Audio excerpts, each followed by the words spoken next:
Olá pessoal, bem-vindos ao nosso giro semanal sobre o mercado financeiro. Semana extremamente turbulenta no Brasil. No domingo, nós tivemos uma série de protestos em Brasília e esses protestos acabaram se tornando extremamente violentos. Um grupo de manifestantes conseguiu invadir o Congresso Nacional, a sede do STF e o Palácio do Planalto, causando diversos atos de vandalismo e depredando os prédios públicos. Isso trouxe o risco de que nós tivéssemos uma insegurança institucional e que pudesse afastar principalmente o investidor estrangeiro. Porém, uma resposta rápida por parte dos três poderes, mostrando aí um alinhamento em condenar os atos de vandalismo, e logo em seguida o ministro do STF, Alexandre de Moraes, tomou a decisão aí de afastar o governador do Distrito Federal e também decretou a prisão do secretário de Segurança Pública do Distrito Federal. Trouxe uma sensação de que haveria uma resposta rápida a esses atos. Além disso, a ideia de que isso possa desestimular novos atos do tipo no Brasil, principalmente contestando as eleições, foi bem vista pelo mercado. Outra atitude do ministro Alexandre de Moraes foi mandar desmobilizar os acampamentos que estavam montados nas portas dos quartéis dos exércitos aí, desde os resultados das eleições no final do mês de outubro. E isso fez com que o Brasil conseguisse, de certa forma, passar ileso a esse episódio e o mercado subiu bem ao longo da semana. Porém, uma bomba atingiu o mercado acionário brasileiro. As lojas americanas anunciaram na quarta-feira inconsistências contábeis na ordem de 20 bilhões de reais. E isso trouxe uma crise de credibilidade das empresas de varejo no Brasil. As ações das lojas americanas tiveram um tombo de mais de 77% no dia seguinte. Além disso, ela acabou puxando outras empresas de varejo e também os bancos, que são seus principais credores. Trouxe também uma sensação de segurança para os fundos imobiliários, que têm aí galpões alugados para as lojas. Isso fez com que o mercado acionário brasileiro sofresse bastante na quinta-feira.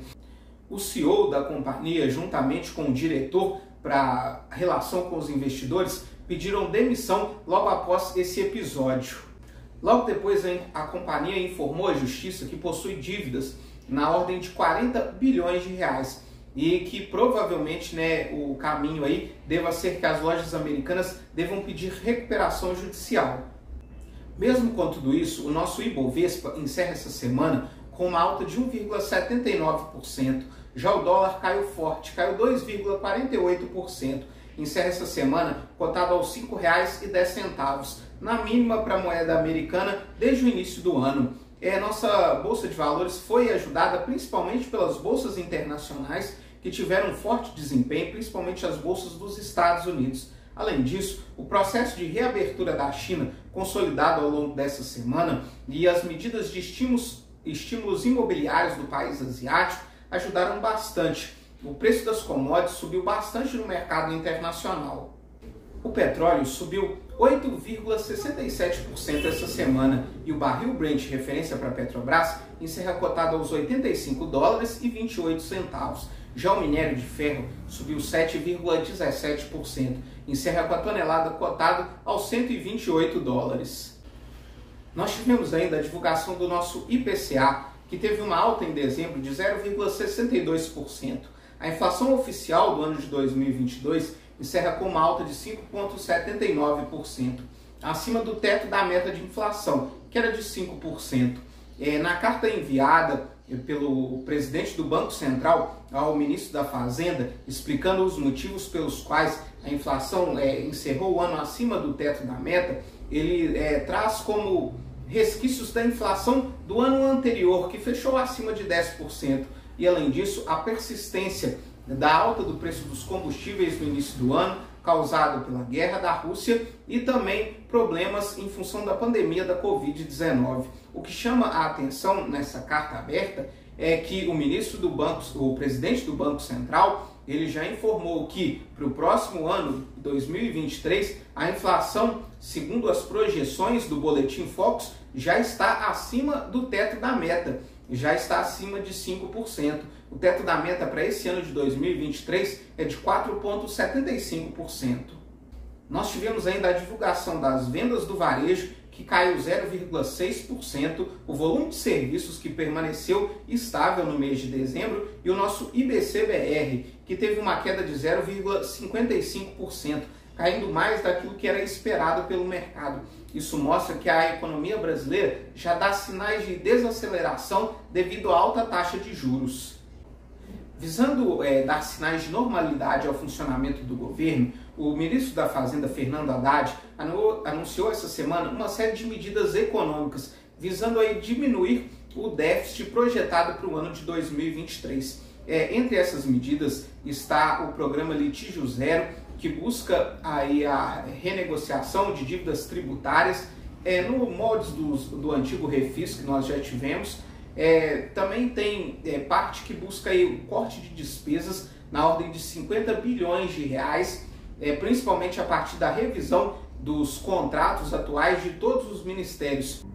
Além disso, o pacote conta também com o fim de desonerações fiscais, entre elas, por exemplo, a desoneração dos impostos federais sobre os combustíveis. Lembrando que elas foram prorrogadas por mais 60 dias através de medida provisória, mas a expectativa do ministro da Fazenda é que após isso, etanol e gasolina voltem a ser tributados a partir dos impostos federais. Outra medida econômica é em relação ao salário mínimo. No final do ano passado, o então presidente Jair Bolsonaro já havia assinado a medida provisória que elevava o salário mínimo desse ano para R$ 1.302. A expectativa do novo governo, inclusive em promessa de campanha, era que o salário fosse elevado para R$ 1.320, mas isso não vai acontecer no momento. E o salário mínimo permanece aí em R$ 1.302 para esse ano de 2023. Falando agora um pouco da China, além da reabertura, nós tivemos ainda a divulgação das exportações do mês de dezembro, que apresentaram queda de 9,9%, e das importações, que apresentaram queda de 7,5%.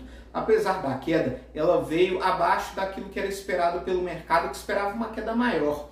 Além disso, a expectativa de que isso force o governo chinês a injetar mais dinheiro na economia e produzir ainda mais estímulos econômicos agradou o mercado. Falando agora um pouco dos Estados Unidos, nós tivemos a divulgação da inflação ao consumidor. O CPI veio com uma queda de 0,1%, acima daquilo que era esperado pelo mercado. A inflação dos Estados Unidos ao consumidor no ano passado fecha no patamar de 6,5%. Essa inflação, menor do que esperado, agradou o mercado e fez com que as bolsas por lá subissem forte. A expectativa de que o FED não vai precisar subir tanto assim a sua taxa de juros, porque a inflação já dá sinais de desaceleração, agradou bem o mercado. E isso acabou criando aí a expectativa que na próxima reunião do FED, que acontece no início de fevereiro, a alta de juros possa ser menor, apenas de 0,25 ponto percentual. As bolsas americanas, todas elas fecharam em alta. O S&P 500 fechou com uma alta de 2,26%, a Nasdaq fechou com uma alta de 3,16% e o Dow Jones encerra com uma alta de 1,61%. Já na Europa, o Stoxx 600 fecha com uma alta de 1,45%. Isso acontece depois do comissário da zona do euro para assuntos econômicos dar uma declaração essa semana que espera que a crise seja menor daquilo que foi previsto inicialmente. Quem não vive um bom momento em relação à inflação é a Argentina. A inflação por lá no ano passado fechou com uma alta de 94,8%. Os argentinos viram aí os preços praticamente dobrar no intervalo de um ano.